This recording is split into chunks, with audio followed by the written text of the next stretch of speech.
Boa tarde. Atualmente, os atiradores, assim como policiais e militares, podem adquirir um fuzil 556, 762 e a gente tem duas principais perguntas. A primeira é comprar nacional ou importar? A grande diferença entre esses dois processos, a gente pode resumir em dois principais pontos. O primeiro é a compra internacional. Eu tenho um leque quase infinito de opções. Eu tenho marcas fantásticas ali que a gente pode importar dos Estados Unidos, que às vezes são produzidas especificamente para uma atividade X, por exemplo, um fuzil mais adequado ao tiro esportivo, à competição de tiro. Outros fuzis que já são preparados para ser o mais preciso possível.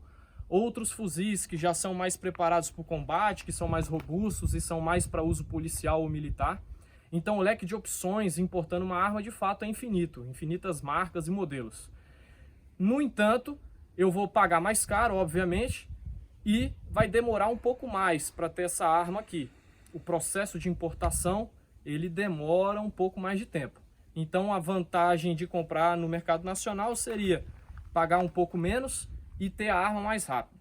A outra questão é, comprando nacional, eu tenho basicamente duas opções hoje, considerando o mesmo calibre 556. Eu tenho a Taurus, eu tenho a Imbel. A Taurus no fuzil T4 e a Imbel no fuzil IA2. Entre esses dois, aí eu já acho que a resposta, pelo menos na minha opinião, é um pouco mais fechada em vale mais a pena comprar o T4 da Taurus. Por quê? Por causa da plataforma. O T4 da Taurus, ele nada mais é do que um R15, como qualquer outro do mundo. Então, as peças, as dimensões, os acessórios são basicamente os mesmos. Isso significa que eu posso comprar um fuzil da Taurus e eu posso customizar ele de acordo com o uso que eu vou ter da arma. E a gente vai explicar aqui, essa arma que vem da Taurus, dessa forma aqui, ela vem numa, vamos dizer assim, numa especificação militar. É o fuzil padrão militar. E eu vou explicar aqui da ponta até embaixo o que é cada parte, por que ela vem dessa forma. Então aqui a gente tem o quebra-chama, ou seja, ele não é um compensador ou freio de boca, é apenas um quebra-chama. A ideia aqui é orientar a saída dos gases de forma a evitar uma grande bola de fogo na saída do cano, tá? Então já vem o primeiro ponto. Depois a gente tem que esse detalhe e corte do cano, ele tem esse dimensionamento porque dependendo para o uso militar, aqui pode ser acoplado um lançador de granada ou uma baioneta ou qualquer outro acessório. Esse suporte serve para a mesma coisa, aqui eu tenho instalação de uma baioneta. O bloco de gás e a massa de mira são a mesma peça. Isso também confere mais robustez. Eu tenho aqui um bloco de gás em aço, abraçado no cano, com a mira, a massa de mira já instalada nele. Então eu tenho menos chances de desalinhamento e mais robustez em relação a chocar isso aqui contra uma parede ou contra o chão. Depois a gente vem aqui para o zarelho, é um zarelho também padrão militar. Nas placas do guarda-mão, muitos acham que isso aqui parece de brinquedo, etc. Na verdade é proposital, que ela seja de plástico, que ela seja mais grossa, que ela tenha esses buracos e também que ela tenha placas de alumínio no interior. Para que serve isso? A minha mão mais distante do cano e mais protegida. Porque numa situação de combate em que muitos disparos são realizados, às vezes centenas de disparos em muito pouco tempo, o cano aquece muito. E se eu tenho um guarda-mão muito próximo do cano e todo aberto, mesmo com luva, pode se tornar desconfortável até queimar a minha mão. Então esse padrão, ele é o que seria um padrão militar mesmo. Aí a gente vem aqui, essa alça de transporte, onde a gente tem também a alça de mira. Isso aqui também, primeiro, funciona como uma alça de transporte mesmo. E segundo, mais robustez na mira. A alça está protegida por toda essa estrutura. É um sistema mais rígido, mais forte. Seguindo aqui na mesma linha, a gente tem a coronha. Coronha plástica. Aí um ponto interessante. Tanto o guarda-mão quanto a coronha, a gente tem um jogo. Esse jogo, ele não é apenas relacionado à qualidade da produção da arma, etc. Ele também está relacionado ao uso militar. Porque uma arma muito justa, quando ela hiperaquece ou quando ela tem contato com sujeira, ela pode ficar mais justa ainda e pode dificultar a desmontagem ou regulagem de alguma parte. Como, por exemplo, a coronha telescópica. que pode, se ela for muito rígida, como a gente usa no tiro esportivo, ela pode ficar muito entalada se eu precisar colocar ela para baixo. Então é natural que nos fuzis de uso militar exista sempre, independente da marca, um pouco de jogo aqui na coronha e um pouco de jogo nesse tipo de guarda-mão, porque ele é só por pressão instalado aqui na frente no cano da arma. Aí depois a gente vem para outro ponto. O carregador é metálico, ele é mais pesado, porém também é mais resistente. Ele vai aguentar melhor essa questão de diferença de temperatura, areia, poeira, umidade, etc. Tá? A gente usa muito hoje em dia os carregadores de polímero. Então essas armas militares costumam vir com carregadores de metal, apesar de já serem usados os de polímero também no aspecto policial militar. O punho aqui, o punho mesmo da mão de tiro, ele é mais fino e ele tem essa saliência. Isso aqui também não é à toa.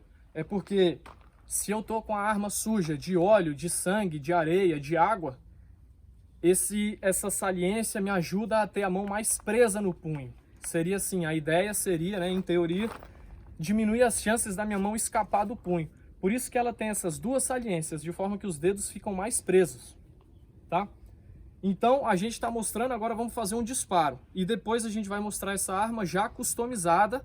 E eu vou customizar para um uso esportivo e instrução de tiro. Bom, então vamos fazer 3 disparos, um disparo único e 2 disparos rápidos para ver o quanto essa arma recua, como que ela se comporta num padrão de fábrica.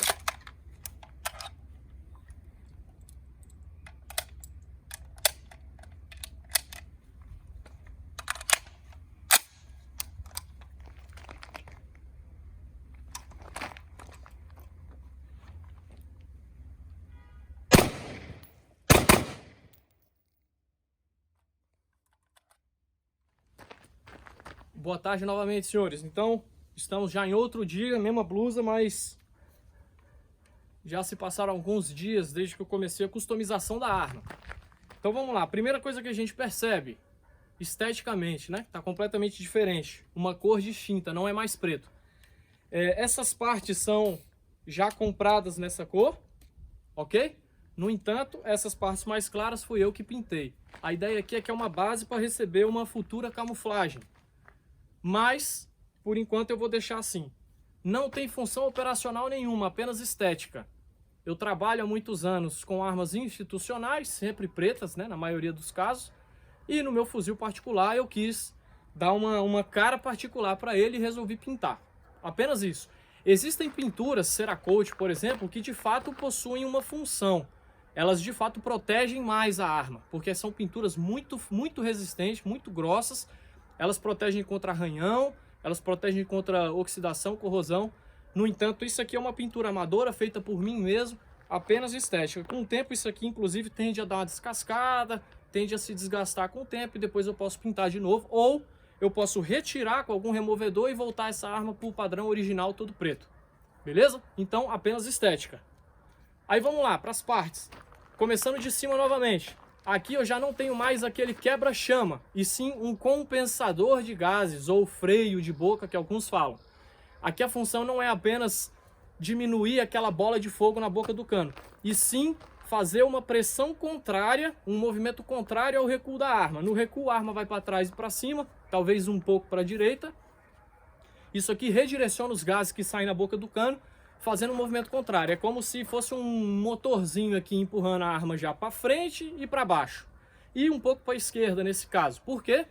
Porque além de ser um compensador aqui de gases, eu ainda cliquei ele, coloquei numa posição 1 hora. Como eu sou destro, isso aqui ajuda mais um pouco no recuo.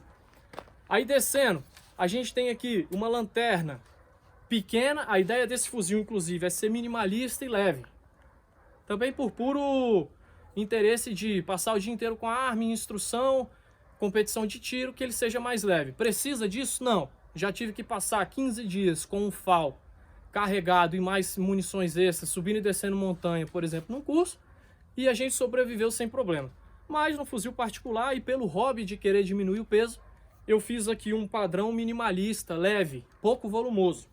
Então, lanterna pequena, guarda-mão. Aí vamos lá, como é que esse guarda-mão ele também é bem minimalista e leve, ó, fino. Para uso operacional eu não recomendaria, porque não vai ter muita resistência, beleza? Então é um guarda-mão que deixa o cano flutuante, o que confere mais precisão para o armamento, já que o único ponto de contato do cano com a arma é aqui no encaixe do upper. Então é uma arma que fica mais precisa, independente de como eu esteja segurando, ou se a arma está apoiada em algum lugar, ou se eu colocar um bipé, não vai alterar os harmônicos do cano durante o disparo. Aí esse freio de mão, também minimalista, pequeno e leve, ó, tá? Um freio de mão pequeno e leve.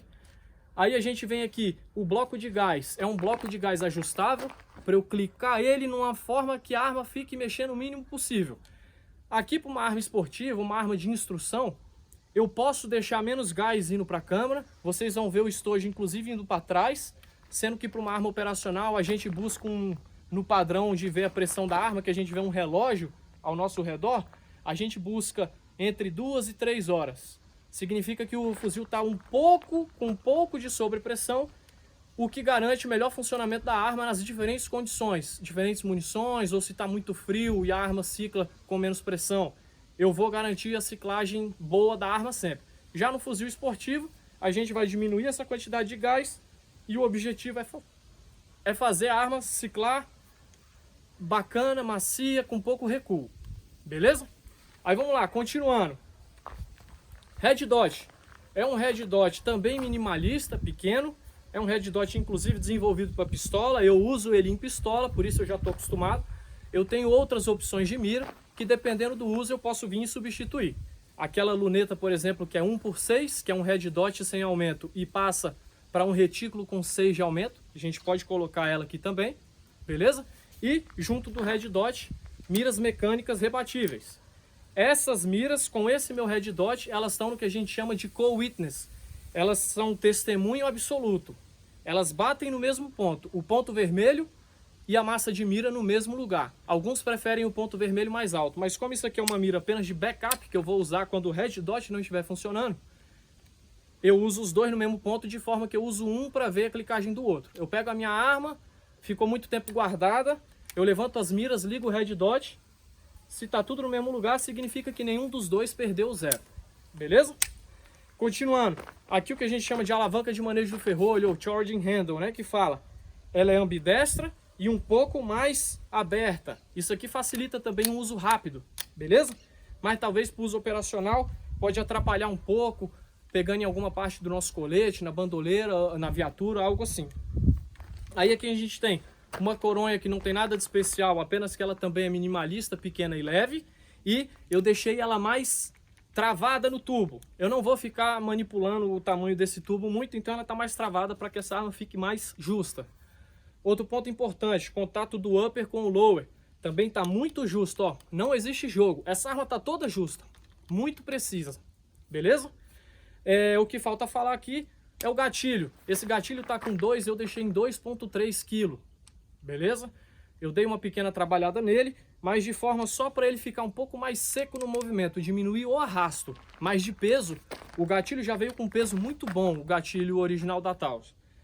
O que eu fiz foi só dar uma trabalhada, uma melhorada nele para o uso esportivo. Beleza? Agora o que falta é fazer um tiro, igual a gente fez da outra vez, para os senhores verem a diferença no recuo. Então vamos fazer a mesma sequência, um disparo único e 2 disparos rápidos. E vocês vão tentar perceber se a arma mexeu menos durante os disparos, se ela recuou menos. Então olha lá.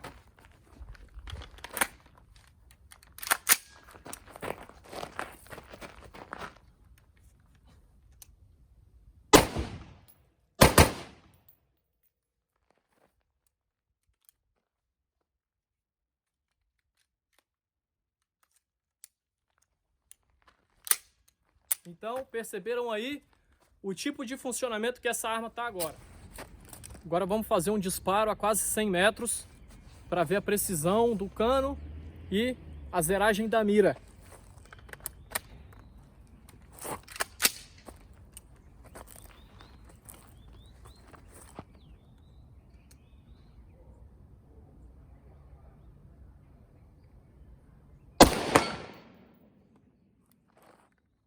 Tranquilo, fácil de acertar. Cada tiro, sem novidade para acertar lá o alvo. Então, é isso, T4 customizado. Abraço.